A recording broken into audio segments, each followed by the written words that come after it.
கோவை பெரியநாயக்கன்பாளையத்தில் புதியதாக கட்டப்பட்டுள்ள பாலத்தின் கட்டுமான பணிகள் 2020ஆம் ஆண்டு தொடங்கப்பட்டது. கடந்த ஆண்டு மக்களின் பயன்பாட்டிற்கு திறக்கப்பட்டது.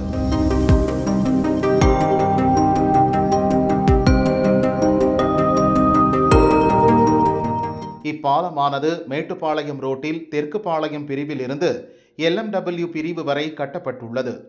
இதன் இருபுறமும் ஏராளமான சாலையோர கடைகள் அமைந்துள்ளன.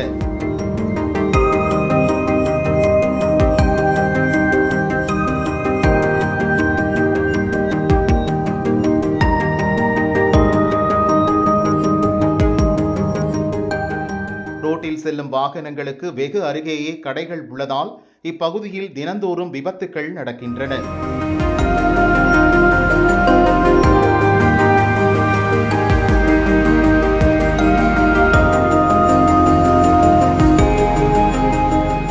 பாலத்தின் கீழ் சிறிய ஹோட்டல்கள், காய்கறி கடைகள், பழக்கடைகள், இளநீர் கடைகள் உள்ளிட்ட கடைகள் உள்ளன.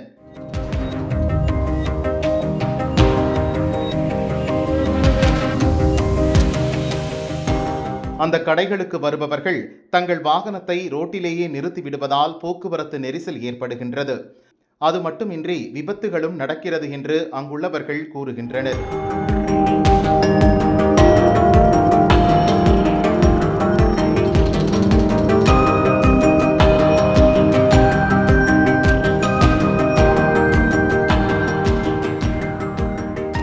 நான் இங்கே ஒரு பிஸ்னஸ் பண்ணிகிட்ருக்கேன். என்னோடய கடை தான் சிப்ஸ் கடைங்க. இங்கே பாலம் கிட்டத்தட்ட ஒரு 5 வருஷமாக கட்டிகிட்ருக்காங்க. இன்னும் ப்ராப்பராக கட்டி முடிக்கல. அதுக்கு இன்னும் யூனியன் ஆஃப் பஞ்சாயத்து ஆஃபீஸ்லேருந்து இன்னும் கரெக்டாக ப்ரொசீஜர் பண்ணி இது பண்ண மாட்டேங்கிறாங்க. இப்போ பார்த்தீங்கன்னா பஸ்ஸெல்லாம் டெய்லி இதில் தான் வந்துட்டுருக்கு. அதாவது ஊட்டி போகிறவங்கெல்லாம் வெளியூர்லேருந்து நிறைய பேர் வராங்க. அவங்களுக்கெல்லாம் ரூட்டு கரெக்டாக தெரில. கரெக்டான சப்வே ரூட்டெல்லாம் எதுவுமே இல்லை, ப்ராப்பராக அந்த ஏரியாவில் இல்லை. நிறைய ஆக்சிடெண்ட்டும் ஆகுது. டெய்லி வாக்குவாதம் ஆகும், பிரச்சனை ஆகும். இது அடிக்கடிக்கு யாரோ ஒருத்தவங்க பேசிட்டு போலீஸ்னு ஒரு டைம் நிற்பாங்க, அப்புறம் ஒரு டைம் போயிடுவாங்க. மக்களுக்கு யாருக்கும் கரெக்டான ரோட்டு போகிற எப்படி வழின்னு தெரிய மாட்டேங்குது. இங்கே பார்த்திங்கன்னா பாலத்துக்கு கீழே நிறைய தள்ளுவண்டி கடைகள்லாம் வச்சுருக்காங்க. அது இரவு நேரத்தில் டிஃபன் ஐட்டம் போகிறவங்க தள்ளுவண்டி கடை, அப்புறம் பழ கடை, அந்த மாதிரி கடைகள்லாம் வச்சுருக்காங்க. முதியவர்களும் நிறைய பேர் தங்கிட்டு இருக்காங்க. நிறைய பேர் நல்லா இது கேட்கவும் மாட்டேங்கிறாங்க, இது ஆக்ஷன் எடுக்கவும் மாட்டேங்கிறாங்க. இந்த பாலம் கட்ட ஸ்டார்ட் பண்ணி ஒரு 5 இயர்ஸ் ஆச்சு. பட் இன்னுமே பார்த்திங்கன்னா இந்த பாலம் ஃபுல்லாக முடியல. இன்னும் பெயிண்ட் ஒர்க்கெல்லாம் ரொம்ப பெண்டிங் இருக்குது.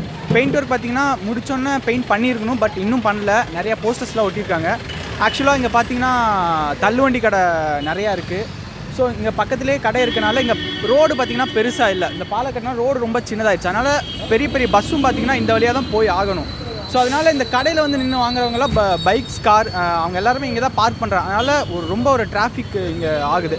அது இல்லாமல் இந்த ஒரு 4 ரோடு இருக்கனால ரொம்ப சின்னதாக இருக்குது. ஸோ பீப்புளெலாம் அங்கே நின்று போக மாட்டேறாங்க ஜங்ஷனில். அதனால் பஸ்ஸு ரொம்ப ஸ்பீடாக வரனால எங்களுக்கே நாங்கள் நிறைய நேரம் இங்கே தான் இருப்போம். எங்களுக்கே பார்க்கும்போது பயமாக இருக்குது. ஏன்னா பஸ் அவ்வளோ ஸ்பீடாக வரும். இங்கே சுற்றி பார்த்தீங்கன்னா அந்த 4 ரோட்டில் ஒரு வியூவே இருக்காது. கிராஸ் பண்ணுறாங்களா இல்லையா அப்படின்னு. ஆக்சிடென்ட் ஆகிறதுக்கு நிறையாவே சான்ஸ் இருக்குது. மேபி இங்கே கூட ஆயிருக்கு. பெரிய ஆக்சிடென்ட்லாம் மைனராக இந்த சீலை இடித்து தள்ளி விடுறது, அந்த மாதிரி நிறைய ஆக்சிடென்ட் இங்கே ஆயிருக்கு. இந்த பாலம் கட்டினதுக்கப்புறம் ஒரு சஜஷன் என்ன சொல்லுவோன்னா, இந்த ரோடு பார்த்திங்கன்னா இன்னும் கொஞ்சம் எக்ஸ்டெண்ட் பண்ணலாம். எக்ஸ்டெண்ட் பண்ணிவிட்டு ஒரு ரூல்ஸ் போடலாம். இங்கெல்லாம் பைக்கை பார்க் பண்ணக்கூடாது. நீங்கள் இங்கே கூட பார்த்துருக்காங்க, ஒரு கார் நிற்குது. பஸ்ஸு பார்த்தீங்கன்னா கரெக்டாக பஸ்ஸு போகிற அளவுக்கு தான் வழி இருக்குது. அதனால் கொஞ்சம் அந்த டிராஃபிக் ஒரு இதாகுது. அது மட்டுமின்றி அப்பகுதியில் 4 சக்கர வாகனம், 2 சக்கர வாகனங்களும் நிறுத்தப்படுவதால் பேருந்துகள் செல்வதற்கும் இடையூறுகள் ஏற்படுகிறது.